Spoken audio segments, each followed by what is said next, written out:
Ma fiancée a annoncé, je veux un contrat prénuptial. Je ne vais pas risquer mon avenir avec toi. J'ai simplement acquiescé. Idée intelligente. Alors, j'ai demandé à mon avocat d'en rédiger un qui protège tout ce que j'avais construit. L'appel de son avocate, lorsqu'elle a découvert que j'avais 10 fois plus de patrimoine qu'elle, ça n'avait pas de prix. J'ai 32 ans, je suis un homme, et j'étais assis en face de ma fiancée, Victoria, 29 ans, dans notre steakhouse préféré, quand elle a lâché la bombe. Nous étions fiancés depuis 6 mois, ensemble depuis 3 ans. Le mariage était prévu pour l'été prochain. Daniel, il faut qu'on parle de quelque chose d'important, dit-elle en poussant sa salade dans son assiette. Bien sûr, de quoi s'agit-il, ai-je demandé.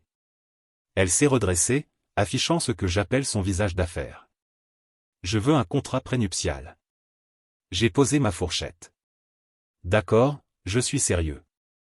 J'ai trop travaillé pour risquer de tout perdre dans un divorce. Mes parents ont tout perdu en se séparant, et je ne veux pas revivre ça. Ça a du sens, ai-je répondu en buvant une gorgée d'eau. Elle a semblé surprise par ma réaction calme. Tu n'es pas fâché? Pourquoi le serais-je? C'est logique. Victoria s'est détendue et a souri. Ah, tant mieux. J'avais peur que tu le prennes mal. C'est juste que, tu sais, je dois protéger mes biens. L'agence de marketing d'école, j'ai mon appartement, mes investissements. Je comprends totalement. C'est même une façon intelligente de penser. Elle a tendu la main par-dessus la table et a serré la mienne. Tu es incroyable. La plupart des hommes seraient vexés, mais toi tu comprends. Je ne peux pas risquer mon avenir pour personne, même pas pour toi. Ça m'a fait un peu mal, je ne vais pas mentir. Mais j'ai gardé un visage neutre. Alors, comment on procède, ai-je demandé. Mon avocate prépare déjà les papiers. C'est du standard. Chacun garde ce qu'il avait avant le mariage. Pas de pension. Les biens séparés restent séparés. Ça devrait être prêt la semaine prochaine. Ça me paraît bien. Je vais demander à mon avocat de réviser. Elle a ri. Tu n'as pas d'avocat. Je vais en trouver un. Le reste du dîner, elle était rayonnante, parlant de la façon dont nous étions matures, et comment cela rendrait notre mariage encore plus solide puisqu'il n'y aurait pas de préoccupations financières. Ce que Victoria ignorait, c'est que je gardais ma vie financière très discrète. Elle savait que je travaillais dans le conseil en technologie, mais pensait que je n'étais qu'un consultant de niveau moyen. Elle n'avait jamais posé de questions et je n'avais jamais donné de détails. La vérité? Il y a 5 ans, j'ai développé un logiciel qui optimisait la gestion des stocks pour les restaurants.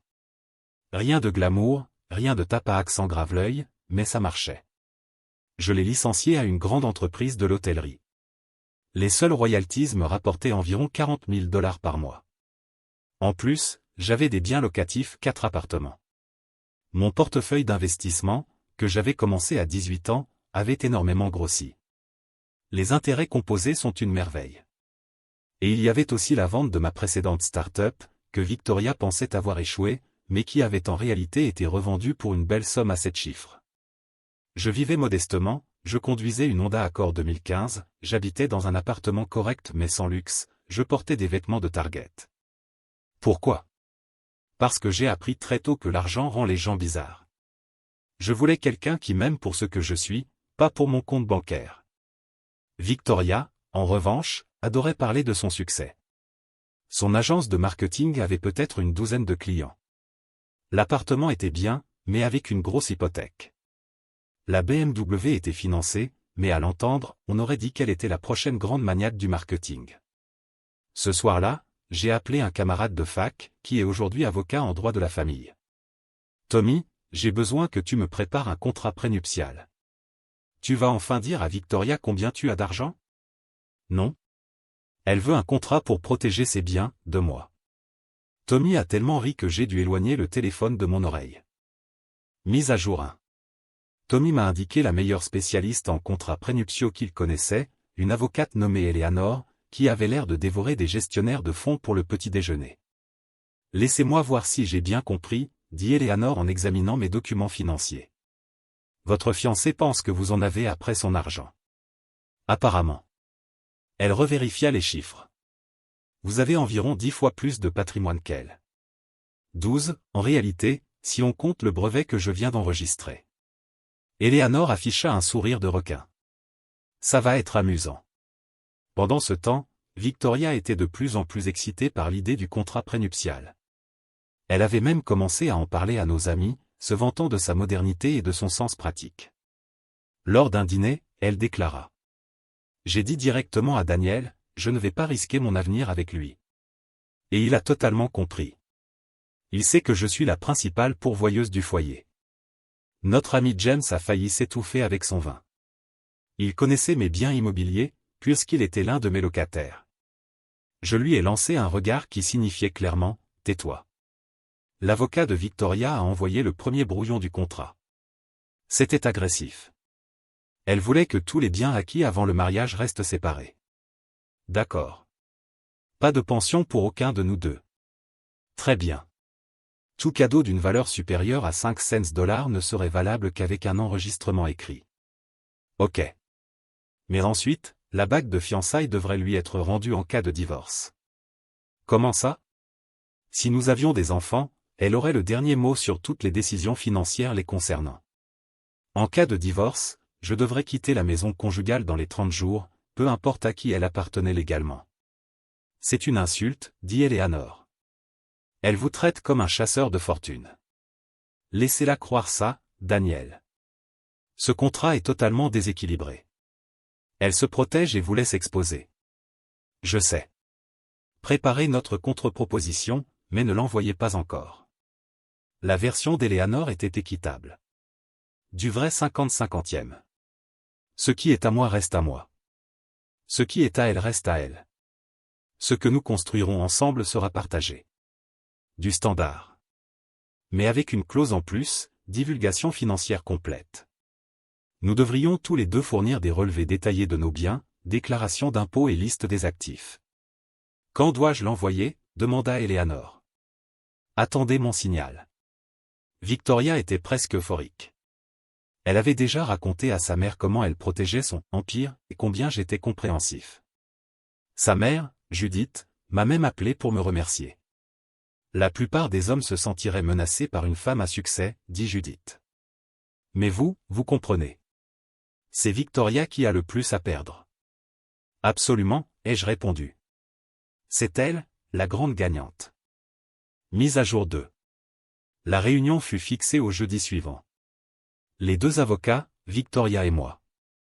Victoria entra vêtue de son meilleur power suit, semblant prête à conclure un accord digne d'une entreprise du Fortune 500. Son avocat, Monsieur Garrett, un homme aux cheveux gris, me regarda comme si j'étais quelque chose qu'il grattait de sa chaussure. Eh bien, commença-t-il, je suppose que vous avez eu le temps de réviser nos termes. Eleanor sourit. Oui, nous les avons revus. Nous avons une contre-proposition. Victoria leva les yeux au ciel. Bien sûr qu'il en a une. Eleanor fit glisser notre document sur la table. Mon client accepte les termes de base, avec quelques modifications. Mais avant cela, nous exigeons une divulgation financière complète des deux parties. C'est standard, dit Garrett en sortant les documents financiers de Victoria. Eleanor posa alors les miens sur la table. Un silence tomba dans la salle. Les yeux de Garrett s'écarquillèrent en feuilletant les pages. Victoria les lui arracha des mains. Ça ne peut pas être vrai. Tout est vérifié et documenté, répondit Eleanor, glaciale. Victoria devint livide. Daniel, qu'est-ce que c'est? Ma divulgation financière, comme vous l'avez demandé. Elle feuilletait les pages frénétiquement. 4 biens locatifs, un logiciel licencié qui rapporte chaque mois. C'est une blague, n'est-ce pas? Ce n'est pas une blague. Garrett tout sauta. Peut-être devrions-nous faire une courte pause. Non, rétorqua Victoria. Daniel, pourquoi tu ne m'as jamais parlé de ça? Tu n'as jamais demandé. Tu as toujours dit que l'argent ne devait pas compter dans l'amour. Mais je pensais. Tu pensais quoi? Que tu me faisais une faveur? Que j'avais de la chance d'être avec une femme si réussie? Eleanor intervint. Pour continuer, mon client propose que nous gardions nos finances totalement séparées. Vu la disparité de patrimoine, il renonce à toute revendication sur les affaires ou les propriétés de mademoiselle Victoria, à condition qu'elle fasse de même. Victoria fixait toujours les feuilles, sous le choc. Tu as vendu une entreprise pour 2 millions de dollars. 2,3, en fait. Et je conduis une Honda. Tu m'as laissé croire que c'était moi la plus réussie ici, accusa-t-elle. Tu l'as présumé. Je n'ai juste jamais corrigé. C'est de la fraude. Eleanor éclata de rire. La fraude serait de cacher des biens après avoir signé un accord de divulgation. Jusqu'à présent, mon client n'avait aucune obligation de partager sa situation financière. Victoria se leva brusquement. J'ai besoin d'air. Elle sortit en claquant la porte, garette sur ses talons. Eleanor me regarda, parfaitement calme. Bien joué. Mise à jour 3. Les 48 heures suivantes furent folles. Victoria passa par tout le spectre émotionnel, la colère, la confusion, le déni et la négociation. D'abord vinrent les messages furieux. Tu m'as menti. Tu m'as fait passer pour une idiote. Tout le monde pense que j'épouse un homme en dessous de ma catégorie. Puis, la confusion. Pourquoi tu as caché ça? Tu me mettais à l'épreuve. C'est vraiment réel? Ensuite, le déni. Ça ne peut être que faux. Tu essaies de me piéger.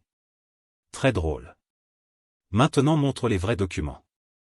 Quand elle a finalement accepté que tout était vrai, elle a commencé à négocier mais pas de la manière à laquelle on pourrait s'attendre. Elle ne voulait pas accéder à mon argent. Non, Victoria était bien trop fière pour ça. Ce qu'elle voulait, c'était que je le cache. Elle est apparue à mon appartement à 22 heures, un samedi. Il faut qu'on parle. D'accord. Personne n'a besoin de savoir ça, dit-elle. On peut garder le contrat prénuptial tel quel. Je protège mes biens, tu protèges les tiens. Mais on ne dit rien à personne de ta situation. Ma situation? Tu sais ce que je veux dire. On peut continuer comme avant. Je suis la femme d'affaires à succès, et toi le partenaire qui me soutient. Tu veux que je fasse semblant d'être plus pauvre que toi? Ce n'est pas faire semblant. C'est juste maintenir la narration. Ma famille, mes amis, mes contacts professionnels tous me connaissent comme cette femme indépendante et accomplie qui n'a pas besoin de l'argent d'un homme. Mais ça ne te dérangeait pas de rédiger un contrat prénuptial qui me traitait comme un chasseur de fortune. C'est différent. Ça, c'était de la protection. Protection contre quoi? Ma garde-robe Target? Elle se mit à pleurer. Ce n'étaient pas des larmes de tristesse, mais de frustration. Tu ne comprends pas. Toute mon identité est construite là-dessus. Je suis Victoria Keller, la réussite faite par elle-même. Si les gens découvrent que mon fiancé vaut des millions, ça fait de moi quoi? Toujours Victoria Keller? Non. Ça fait de moi la femme qui épouse au-dessus de sa catégorie. Celle qui a eu de la chance. La chasseuse de fortune. L'ironie était si épaisse qu'on aurait pu la couper au couteau. Alors, qu'est-ce que tu veux, Victoria? Que je garde tout séparé, que je signe le contrat, mais qu'on ne parle jamais de mon argent et que je vive le reste de ma vie dans un mensonge? Tu le fais déjà depuis si longtemps. Je ne faisais pas semblant. Je vivais juste ma vie. Là, tu me demandes de mentir activement. Elle se leva. J'ai besoin de temps pour réfléchir. Prends tout le temps qu'il te faut. 2 jours plus tard, sa mère m'appela. Daniel, Victoria m'a tout raconté. Ah oui? Comment as-tu pu la tromper de cette façon? Elle croyait être avec un homme simple et honnête. Je suis simple et honnête. Tu es un millionnaire qui fait semblant d'être de classe moyenne. Tu l'as piégé, Daniel. Je n'ai jamais poursuivi Victoria. C'est elle qui est venue vers moi. Tu te souviens du café? Parce qu'elle pensait que j'avais l'air sûr et normal. Silence au bout du fil. Elle est humiliée, Daniel. Parce que j'ai de l'argent? Parce que tu l'as laissé croire qu'elle était supérieure financièrement. Je n'ai jamais dit que j'étais pauvre. Elle l'a supposé. Tu aurais dû la corriger. Quand? Quand elle disait qu'elle n'avait pas besoin de l'argent d'un homme? Quand elle se vantait auprès de tout le monde d'être la pourvoyeuse? Quand elle a exigé un contrat prénuptial pour se protéger de moi? Judith a raccroché. Mise à jour 4. La montée du sentiment de droit fut spectaculaire. Victoria convoqua une réunion d'urgence avec ses 3 meilleures amies, Nathalie, Chloé et Rebecca. Elles m'invitèrent chez Nathalie pour ce que je ne peux décrire que comme une intervention. Daniel, commença Nathalie. Nous comprenons que tu sois contrarié à propos du contrat prénuptial. Je ne suis pas contrarié à propos du contrat. Mais ce mensonge doit cesser, dit Chloé. Faire semblant d'être riche pour rabaisser Victoria? C'est de l'abus. Je me mis à rire. Attendez, vous pensez que je fais semblant d'être riche? Rebecca sortit son téléphone. On a enquêté. Il n'y a aucune trace que tu aies vendu une entreprise. Ton LinkedIn dit que tu es consultant. Parce que je suis consultant. En gagnant 40 000 par mois, se moqua Chloé. Plus les biens immobiliers, plus les investissements? Victoria était assise, les bras croisés. Elle pense que tu mens pour me nuire. Victoria, tu as vu les documents. Des documents, ça peut être falsifié. Eleanor m'avait prévenu que ça pourrait arriver, alors j'étais préparé. J'ai sorti mon téléphone, ouvert l'application bancaire, montré le solde, puis les dépôts mensuels, puis les déclarations d'impôts de mes propriétés. Silence. Nathalie finit par dire. Mon Dieu. Alors, et maintenant, demandai-je. Quelle est l'intervention? Parce que j'ai de l'argent? Rebecca regarda Victoria. Vic, il est riche. Je sais, répliqua Victoria. Alors quel est le problème? Demanda Nathalie. Victoria se leva. Le problème, c'est qu'il m'a fait passer pour une idiote pendant 3 ans. J'ai dit à tout le monde que j'étais la plus réussie. Mon Dieu, j'ai été tellement condescendante, lui expliquant des notions basiques de finance, et lui, assis là, prenant des notes. En fait, dis-je, tu avais quelques bonnes idées de marketing en SEO. Non? Chloé faisait visiblement des calculs mentaux. Attends, s'il a tout cet argent, pourquoi veut-il se marier avec toi? Cette phrase resta suspendue dans l'air comme une mauvaise odeur dans une église. Victoria se tourna vers son amie. Qu'est-ce que ça veut dire? Je veux dire, sans vouloir t'offenser, mais s'il est aussi riche, il pourrait avoir n'importe qui. Des mannequins, des actrices, n'importe qui. Donc je ne suis pas assez bien? Les amis échangèrent des regards gênés. Je dis juste que peut-être il t'aime vraiment, suggéra Nathalie. Ou peut-être que c'est un jeu, répliqua Victoria. Le riche qui fait semblant d'être pauvre, trouve une femme à succès, la fait tomber amoureuse, puis retire le tapis. C'est littéralement insensé, dis-je.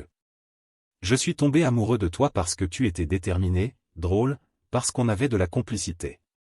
Ton argent n'a jamais compté pour moi. Mais tu m'as laissé croire que j'étais inférieur? Non. Tu as choisi de le croire. Et franchement, le fait que tu aies besoin de te sentir supérieur financièrement à ton partenaire en dit plus sur toi que sur moi. Elle me gifla violemment. Ses amis restèrent bouche bée. Je me levai. C'est fini. Daniel, attends, appela Nathalie, mais je franchissais déjà la porte. Mise à jour 5. Le lendemain matin, Victoria se présenta chez moi avec un café et des excuses qui, en réalité, n'en étaient pas vraiment. Je n'aurais pas dû te frapper. Mais tu dois comprendre ce que ça donne de mon point de vue. Il y a une semaine, tu voulais un contrat prénuptial parce que tu ne voulais pas risquer ton avenir avec moi. Maintenant tu es en colère parce que j'ai de l'argent. Explique-moi la logique. Ce n'est pas une question d'argent. C'est entièrement une question d'argent. Elle me poussa et entra dans mon appartement. Pour la première fois, elle observa vraiment autour d'elle, commença à remarquer les détails. Les œuvres originales au mur semblaient de simples posters vus de loin. La montre que je portais toujours, une Patek Philippe discrète. La machine à café, une La Marzocco. Rien d'évident, sauf pour un œil averti. Mon Dieu, tout était là, sous mes yeux depuis le début. Je n'avais jamais rien caché. Je n'aimais simplement pas exhiber. Elle s'assit sur mon canapé, celui qu'elle appelait toujours étonnamment confortable pour un meuble IKEA. En réalité, c'était une pièce sur mesure à 15 000 $, conçue pour paraître simple. Le vin que tu as apporté à l'anniversaire de tes parents. Un Château Margaux 1982. Tu avais dit qu'il était en promotion. C'était vrai. De 2000 à 1800 $. Elle enfouit sa tête entre ses mains. Je suis une idiote. Non. Tu es simplement matérialiste. Elle releva la tête brusquement. Comment oses-tu? Victoria, tu as toujours jugé les gens selon leur patrimoine. Quand tu pensais que j'avais moins, tu étais condescendante. Maintenant que tu sais que j'ai plus, tu es en colère. Dans les deux cas, tout tourne autour de l'argent. Ce n'est pas vrai. Je t'aimais. Tu aimais l'idée d'être la femme à succès qui sort avec quelqu'un de plus bas. Ça te donnait un sentiment de puissance. Tu es cruel. Je suis honnête. Tu te souviens quand on est allé à la fête de ton entreprise et que tu m'as présenté comme le gars simple qui me garde les pieds sur terre? Ou quand tu as dit à ton ex, lors de cette réunion, que tu étais désormais avec des hommes normaux, pas avec des riches prétentieux. Elle resta silencieuse. J'ai une proposition, dis-je. Signons le contrat prénuptial. Ta version. Celle où tu gardes tout et moi rien. Et ensuite, on se marie. Ses yeux brillèrent. Vraiment? À une condition, nous disons à tout le monde la vérité sur mes finances. La lueur disparut instantanément de son regard. Je ne peux pas faire ça. Pourquoi? Parce qu'alors tout le monde pensera que j'épouse un homme riche. Alors tu ne comprends pas, c'est ma marque, ma réputation. Ton ego. Elle se leva. J'ai besoin de réfléchir. Cet après-midi-là, je reçus un appel de Monsieur Garrett. Monsieur Daniel, nous devons discuter du contrat prénuptial. Qu'y a-t-il? Victoria veut procéder avec les termes originaux, mais avec un ajout, un accord de confidentialité sur vos biens. Eleanor entra immédiatement en conférence. Elle veut qu'il signe un NDA sur sa propre richesse pour protéger la vie privée des deux parties, dit Garrett, hésitant. Eleanor éclata de rire. Votre cliente veut que mon client s'engage légalement à cacher sa propre fortune juste pour qu'elle puisse maintenir un récit mensonger? C'est une question de confidentialité. C'est une question de fraude, répliqua Eleanor. Elle veut se présenter comme la partie la plus riche auprès des associés et investisseurs. C'est de la fausse représentation. J'intervins. Dites à Victoria qu'il n'y a pas d'accord. Soit une transparence totale, soit pas de mariage. Mise à jour finale. Le mariage fut annulé 3 semaines plus tard, mais pas de la façon que vous imaginez. Victoria tenta tout. Elle envoya sa mère négocier avec moi. Judith me proposa un accord. Ne mentionne pas ton argent durant la première année de mariage. Laisse Victoria s'établir d'abord. S'établir comme quoi? Comme la femme à succès. Elle l'est déjà. Elle a construit une entreprise. Pourquoi ça ne suffit pas? Judith n'eut pas de réponse. Ensuite, Victoria essaya de monter mes amis contre moi. Elle appela Tommy, persuadée d'être la victime.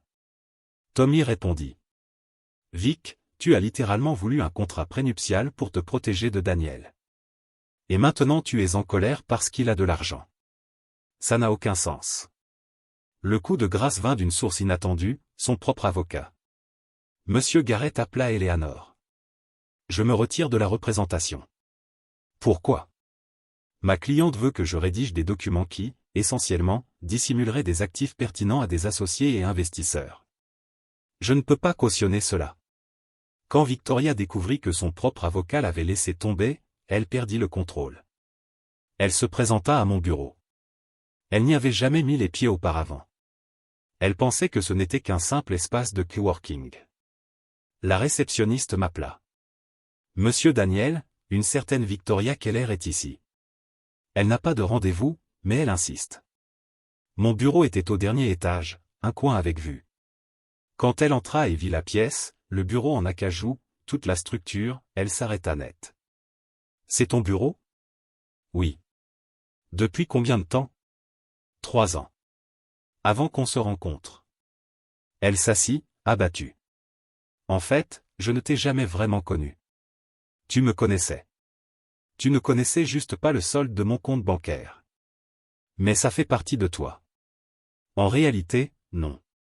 Je suis le même type qui regarde Netflix avec toi, qui t'apporte de la soupe quand tu es malade, qui écoute tes crises de boulot. L'argent ne change rien à ça. Ça change tout. Tu ne comprends pas? Chaque fois qu'on sortait et que tu me laissais payer parce que je gagnais plus. Chaque fois que je te donnais des conseils sur l'épargne ou l'investissement. Chaque fois que j'étais condescendante en t'expliquant les affaires. Et toi, tu devais rire de moi. Je t'aimais. Il y a une différence. Elle se mit à pleurer. De vraies larmes cette fois. Je ne peux pas. Je ne peux pas épouser quelqu'un qui me fait me sentir petite. Victoria, je ne t'ai jamais fait te sentir petite. Tu te sens ainsi parce que tu as bâti toute ta valeur personnelle sur le fait d'être plus riche que ton partenaire. C'est ton problème. Alors voilà. 3 ans gaspillés. Tu as tout gâché quand tu as décidé que ton image comptait plus que notre réalité. Elle laissa la bague sur mon bureau et partit. La suite fut prévisible. Victoria raconta à tout le monde que je l'avais trompée sur mon argent. Certains la crurent. La plupart non. L'histoire était trop absurde. Il est méchant parce qu'il est riche, ne convainquait pas grand monde. Elle essaya de sortir à nouveau immédiatement. Elle fréquenta un gars normal nommé Nathan. En moins d'1 mois, elle fouillait déjà dans ses finances, persuadée que c'était un autre millionnaire secret. Ce n'était pas le cas. C'était simplement un professeur gagnant 60 000 $ par an. Elle rompit avec lui parce qu'il était trop pauvre. Après avoir tant insisté que l'argent n'avait pas d'importance, son entreprise commença à chanceler. Pas à cause de moi, mais parce qu'elle avait bâti toute sa marque autour du récit de la femme indépendante qui n'avait besoin de l'argent de personne. Quand il fut révélé qu'elle avait tenté de forcer un NDA pour cacher ma fortune, les investisseurs commencèrent à remettre en question son intégrité. La dernière fois que j'ai eu des nouvelles d'elle, Judith m'a dit que Victoria suivait une thérapie, essayant de comprendre pourquoi elle avait besoin de se sentir supérieure financièrement dans ses relations. Moi? Je vais très bien. J'ai commencé à sortir avec une urgentiste nommée Grace 6 mois plus tard. Je lui ai parlé de mon argent lors du 3e rendez-vous. Sa réponse fut: Cool. Tu veux partager l'addition? Nous nous marions le mois prochain. Avec contrat prénuptial. Un équitable. Le plus drôle? Victoria m'a envoyé un message la semaine dernière. J'ai appris que tu étais fiancé. Tu lui as dit pour ton argent? Le 1er mois et elle te veut encore. Incroyable, non? Presque comme si certaines personnes valorisaient autre chose que le solde d'un compte bancaire. Elle m'a bloqué juste après. Avec le recul, je ne regrette pas d'avoir gardé ma fortune secrète au départ. Ça m'a permis de trouver quelqu'un qui m'aime vraiment pour qui je suis. J'aurais juste aimé que cette personne soit Victoria. Mais quand quelqu'un te montre qui il est vraiment, quelqu'un qui a besoin de se sentir supérieur, qui valorise l'image plus que la vérité, qui préfère vivre dans un mensonge plutôt que d'admettre qu'il n'est pas le plus gros poisson de l'aquarium, crois-le. Le contrat prénuptial n'a jamais été le problème. Le problème, c'était le miroir. Et Victoria n'a pas aimé ce qu'elle y a vu. Commentaire Monsieur Reddit. Ah, Victoria, elle voulait tellement être là, femme indépendante et puissante, mais au final, elle n'était dépendante que de son illusion. Elle n'avait pas besoin d'un contrat prénuptial. Ce qu'il lui fallait vraiment, c'était un miroir moins cher, peut-être un de chez Ikawa.